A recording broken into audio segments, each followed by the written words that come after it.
नमो बुद्धाय. स्वागत करते तुमचे माझ्या एका नवीन व्हिडिओमध्ये. तर आज आपण पाहूया गौतम बुद्ध आणि त्यांचे पिता शुद्धोधन राजाची शेवटची भेट. सारीपुत्त आणि मोगलान यांच्या दीक्षेनंतर भगवान बुद्ध 2 महिने राजगृहात राहिले होते. भगवंत राजगृहात राहत असल्याचे ऐकल्यावर शुद्धोधनाने निरोप पाठविला की मरणापूर्वी माझ्या मुलाला पाहण्याची माझी इच्छा आहे. त्याचा उपदेशाचा फायदा इतरांना मिळाला, परंतु त्याच्या पित्याला किंवा त्याच्या नातलंगांना तो मिळाला नाही. निरोप देणाऱ्या दूताचे नाव कालुदाईन असे असून तो शुद्धोधनाच्या एका दरबारातील मनुष्याचा मुलगा होता.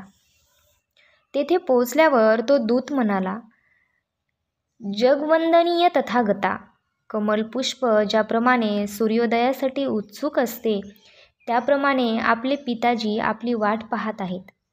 तथागतांनी आपल्या पित्याची विनंती मान्य केली आणि आपल्या बऱ्याच शिष्यासह ते पित्याच्या घरी जावयास निघाले. भगवंत अधूनमधून मुक्काम करीत चालले होते, परंतु ते येण्यासाठी निघाल्याची वार्ता शुद्धोधनाला सांगण्यासाठी कालुदाईन पुढे निघून गेला. लवकरच ही बातमी सर्व शाक्य जनपदात पसरली. संबोधी प्राप्त करून घेण्यासाठी ग्रहत्याग केल्यावर ग्रहहीन होऊन फिरत असताना सिद्धार्थ आपला उद्देश सफल झाल्यामुळे कपिलवस्तूला आपल्या घरी परत येत आहे. ज्याच्या त्याच्या तोंडी हेच शब्द होते. आपले नातलग आणि मंत्री यांच्यासह शुद्धोधन आणि महाप्रजापती ही दोघेही आपल्या पुत्राला भेटण्यासाठी निघाली. आपला मुलगा दुरूनच त्यांना दिसला तेव्हा त्याचे सौंदर्य, गांभीर्य आणि तेज पाहून ते थक्क झाले आणि त्यांचे अंतःकरण अत्यानंदाने भरून तो आनंद व्यक्त करण्यास त्यांना शब्द सापडेनात. हा खरोखरच त्यांचाच पुत्र होता. हेच ते सिद्धार्थाचे रूप. तो महान श्रमण त्यांच्या हृदयाच्या किती जवळ होता आणि तरीही त्यांच्यातील अंतर किती दूर होते. तो मुनिश्रेष्ठ आता त्यांचा पुत्र सिद्धार्थ नव्हता. तो बुद्ध भगवान, अरहत, सत्यविद आणि सगळ्या मानवजातीचा गुरु होता.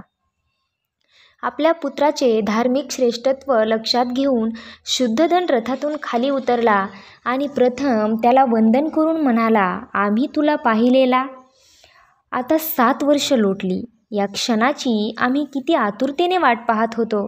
नंतर भगवान बुद्ध आपल्या पित्यासमोर बसले. राजा आपल्या पुत्राकडे टक लावून पाहू लागला. त्याच्या नावाने त्याला हाक मारण्याची त्याची फार इच्छा होती, पण तसे धैर्य त्याला होईना. सिद्धार्था, तो मनातल्या मनात उद्गारला, सिद्धार्था, आपल्या पित्याकडे परत ये आणि पुन्हा त्याचा पुत्र हो. परंतु आपल्या पुत्राचा निश्चय पाहून त्याने आपल्या भावना दाबून टाकल्या. तो आणि महाप्रजापती दोघेही उदास झाली. याप्रमाणे पिता आपल्या पुत्राच्या समोर बसला आणि दुःखात आनंद आणि आनंदात दुःख मानू लागला. त्याला आपल्या मुलाचा अभिमान वाटत होता, तरी पण आपला थोर पुत्र कधीही आपला वारस होणार नाही या कल्पनेमुळे त्याचा अभिमान लोप पावला. मी तुला माझे राज्य देईन, राजा म्हणाला, पण जर तुला ते दिले तर तू ते मातीमोल मानशील. आणि भगवंत म्हणाले, राजाचे अंतःकरण प्रेमाने भरलेलं आहे व आपल्या पुत्राबद्दल त्याला अत्यंत दुःख होत आहे हे मी जाणतो. पण ज्या पुत्राला आपण मुकलात त्याच्याशी ज्या प्रेमबंधनाने आपल्याला जखडलेले आहे त्या बंधनांनी आपण स्वतःला सर्व मनुष्यमात्राशी जखडून टाका. म्हणजे सिद्धार्थाच्या जागी आपल्याला त्याच्यापेक्षाही थोर पुत्र असल्याचे आढळून येईल. सत्य आणि सदाचार शिकविणारा पुत्र आपल्याला लाभेल आणि शांती व निर्वाण यांचा प्रणेता आपल्या हृदयात प्रवेश करेल.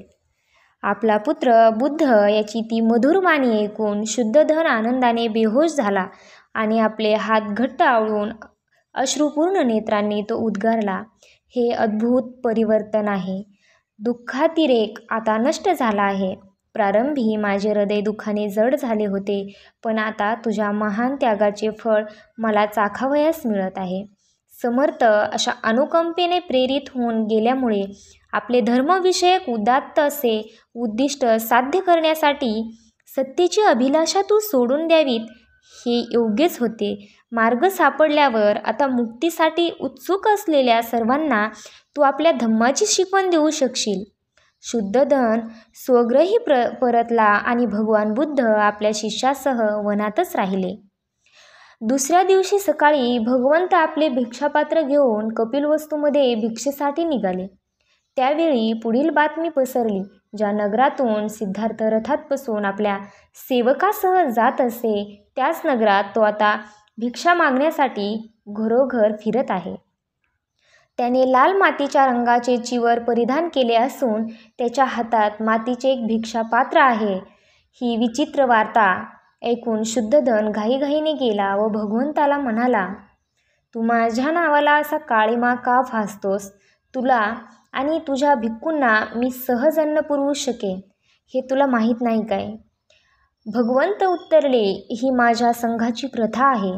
पण हे कसे शक्य आहे? अन्नासाठी भिक्षा मागणाऱ्यापैकी तू नाहीस. होय पिताजी, भगवंत म्हणाले. आपण राजाचे वंशज आहोत असे तुम्ही व तुमच्या वंशीयांनी वाटल्यास म्हणावे, परंतु मी प्राचीन बुद्धाचा वंशज आहे. हे आपले अन्न भिक्षा मागून मिळवित असत आणि भिक्षेवरच ते नेहमी आपला निर्वाह करीत असत. शुद्धधन निरुत्तर झाला तेव्हा तथागत पुढे म्हणाले, जेव्हा एखाद्याला गुप्त धन मिळते तेव्हा त्यातील मौल्यवान रत्नाची भेट त्याने पित्याला द्यावी, अशी रीत आहे. म्हणून माझ्या ह्या धम्मरूपी धनाची भेट मला आपल्याला देऊ द्या. भगवंत पित्याला पुढे म्हणाले, जर आपण आपल्या सुख स्वप्नातून मुक्त व्हाल, आपले अंतःकरण सत्यासाठी उघडे कराल, आपण सदाचाराचा उत्साह बाळगाल आणि सत्यधम्माचा मार्ग स्वीकाराल, तर आपल्याला शाश्वत असा आनंद लाभेल. शुद्धधनाने हे सर्व शांतपणे ऐकले व म्हटले, बाळ, तू जे म्हणतोस त्याप्रमाणे वागण्याचा मी प्रयत्न करेल. तर आपण पाहिले शुद्धधन राजाची व भगवान गौतम बुद्धाची ही शेवटची भेट होती.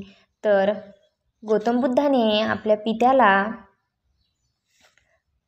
त्यांच्या धम्माचा मार्ग समजावून सांगितला. त्यांनाही त्यांच्या दुःखातून बाहेर निघण्याचा पर्याय सांगितला. तर व्हिडिओ आवडला तर चॅनलला नक्की सबस्क्राईब करा, व्हिडिओला लाईक करा, व्हिडिओ शेअर करा आणि बौद्ध धम्माचा प्रसार करण्यासाठी तुमचे योगदान राहू द्या. लवकरच भेटूया पुढच्या व्हिडिओमध्ये. नमो बुद्धाय.